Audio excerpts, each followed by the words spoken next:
Oke, assalamualaikum warahmatullahi wabarakatuh. Perkenalkan, nama saya Fadli Sofiansyah dengan NIM A11 2021 13477.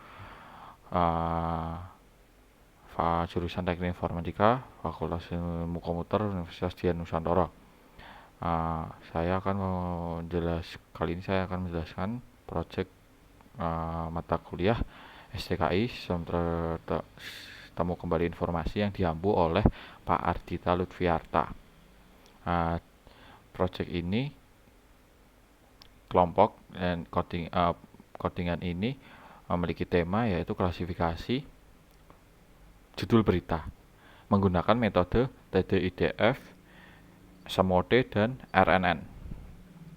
Oke, langsung saja ke codingannya. Di sini yang kita lakukan pertama kali yaitu menginput library yang akan digunakan untuk proses pemodelan kedepannya gitu.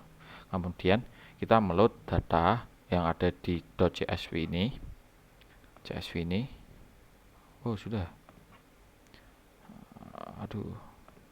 Kemudian kita tampilkan 10, contoh 10-nya. Nah, di sini terdapat 3 kolom.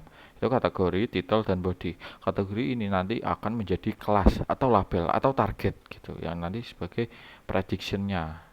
Kemudian title dan body. Title itu judul dan body itu artikel, teks artikel, isi artikel tersebut, berita tersebut. Dengan di sini kita ngecek terdapat 14 kategori: art, business, komedi, dan lain-lain, dan seterusnya. Kemudian kita men-encode itu mengubah kategori yang sebelumnya teks kategori numerik menjadi kategorikal gitu.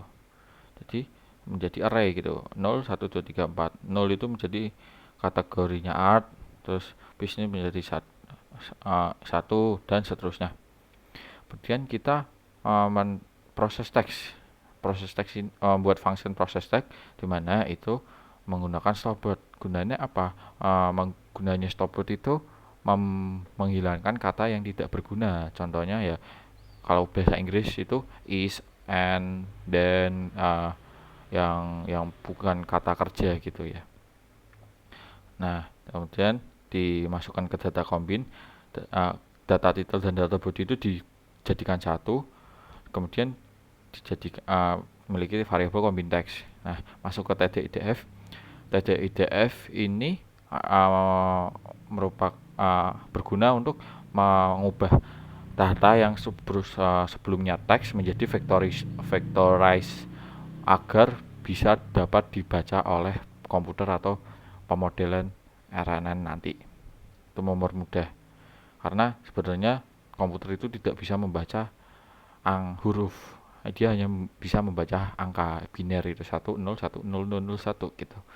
Kemudian scale ini berguna untuk melakukan scaling data agar persebaran setiap datanya itu rata dan tidak jomplang gitu. Contoh nanti ada data art dan kultur, itu datanya hampir 2 kali lipat dari data-data kategori yang lain gitu. Kemudian masuk ke tahap SMOD. SMOD berguna untuk mengenerate static data dan dapat membantu kelas lainnya, sehingga setiap data memiliki persebaran data yang merata gitu. Lanjut, kita membedakan data training, data test, dan kelas training dan kelas testing. Di sini kita membagi 20% dari dataset itu menjadi data test gitu. Dan sisanya 80 itu menjadi data training.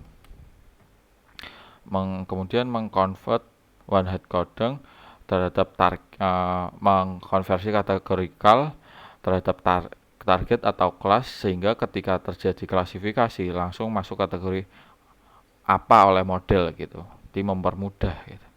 Misalnya kategori ini sekian itu termasuk kategori art, business, atau komedi, jadi langsung ke angka gitu loh.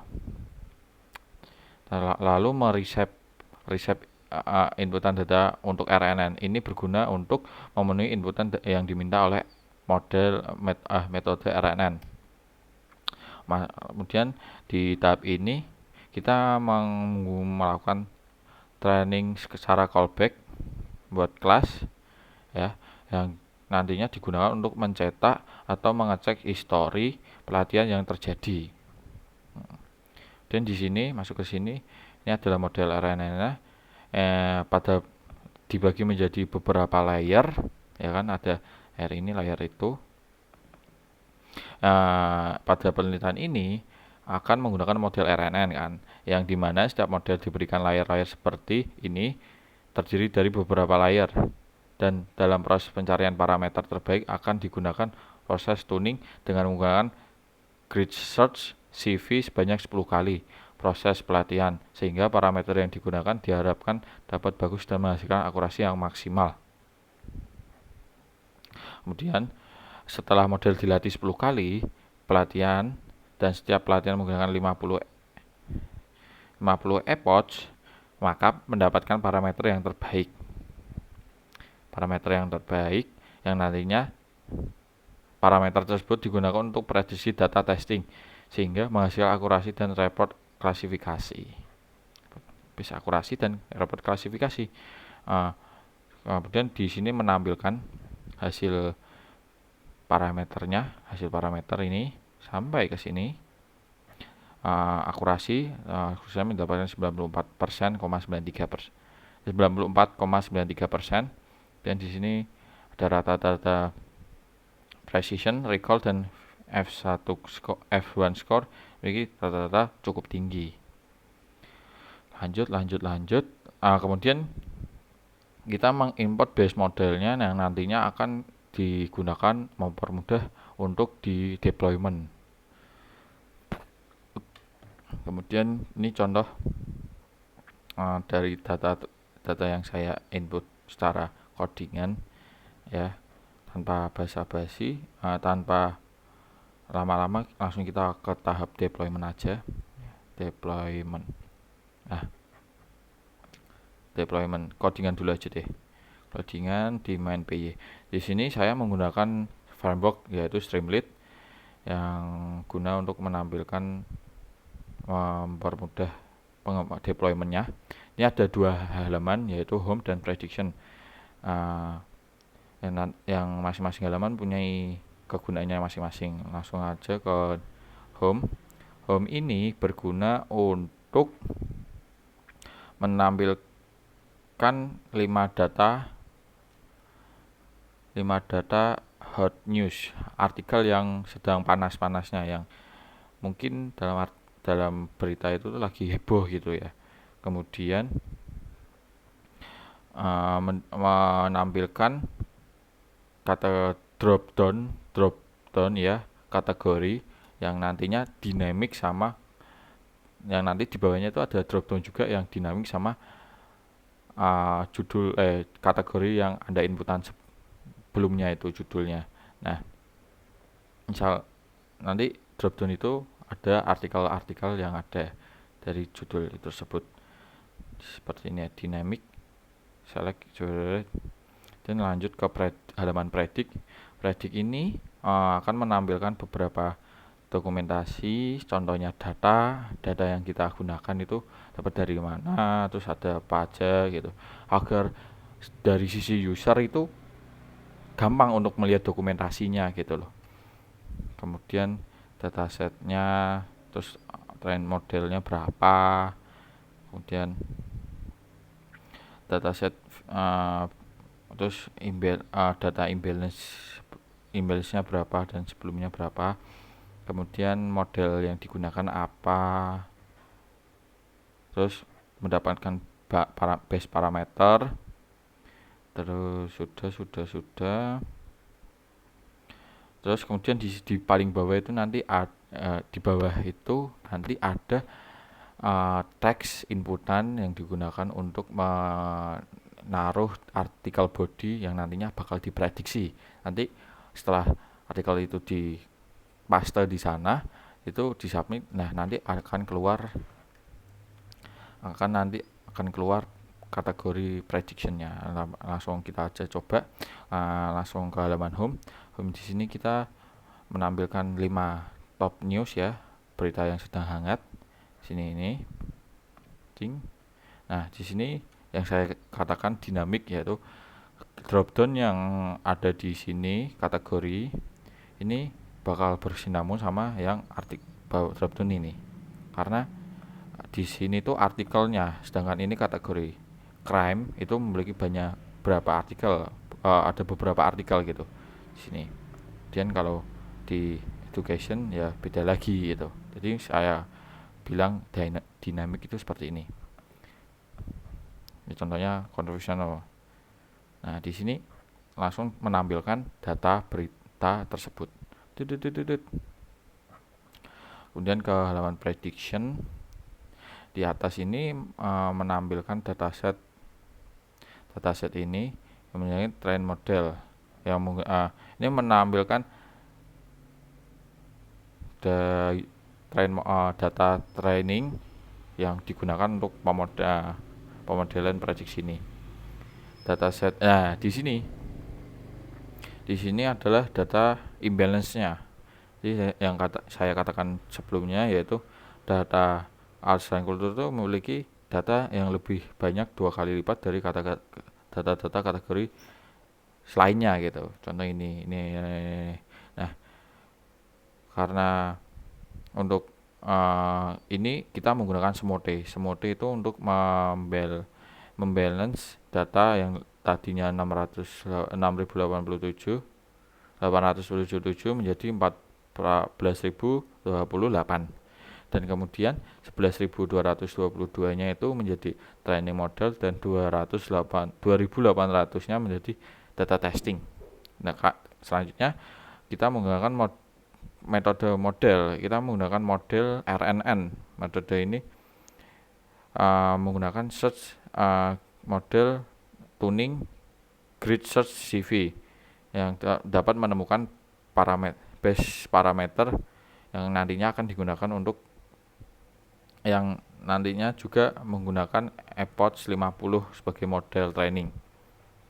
Ya seperti ini base parameternya yang digunakan.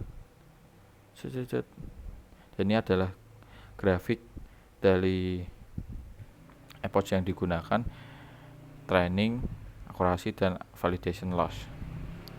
Dan di sini kita mendapatkan akurasi dari pemodelan RNN itu sebanyak 94,93 sekian%. Dan kita dapat juga menampilkan confusion metric, yang dimana ini menampilkan data-data yang meleset gitu. Ini arts kultur bisnis yang itu termasuk cukup sedikit, karena akurasi betulnya itu 90%, 94%. Nah, di sini masuk ke tahap new classification. Ini yang saya sebutkan tadi, data teks ini itu berisi tentang artikel body ya. Contoh kita mengambil artikel body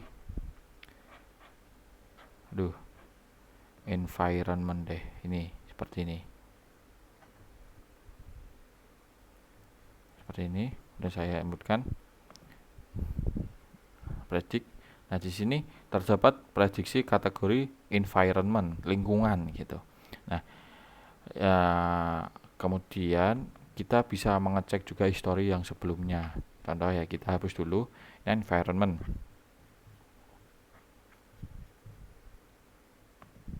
Nah religion.